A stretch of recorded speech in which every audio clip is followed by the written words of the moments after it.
Akugoqeli lazikhothi emhlane buka nje insolaboya yomgulukudu UBester egcina ivelile phambi kwenkantolo kungakapheli namahora angama-24 ibuyiswe eNingizimu Afrika kanye nehlekisana naye udokotela uNandipha Magudumana. Phela inhlanzi yeyashelwa amanzi kuBester nesinqanda amathe sakhe udokotela uMagudumana ngesikhathi bebanjwa eTanzania. Umbuso ke ufuna lolu daba lihlehliswe isikhathi esingangenyanga kunika amaphoyisa ithuba lokwenza uphenyo. The state wishes to apply that the matter against him not to be postponed until 2017, but rather be postponed for a period of a month for purpose of police investigations.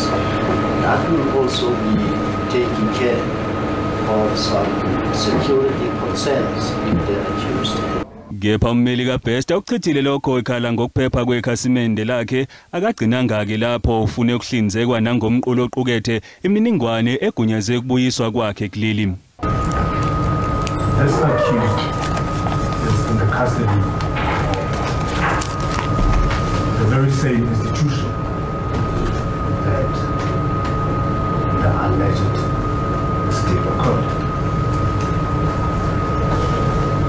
That on its own is the reason for concern of the accused's safety.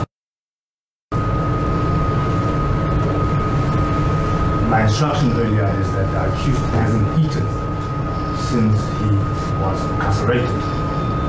He is afraid to eat the food provided by these very same institutions. The accused would also wish to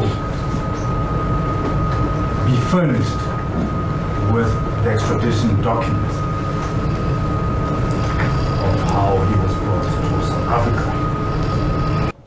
Imanje engamelele licala ithena kuba sizwakala izikhalo eziphakanyisiwe kepha ke kufanele ziqondiswe igungweni ezifanele. Kusenjalo abanye abasolwa abane kuleli cala bazobuyela enkantolo ngomsombuluko.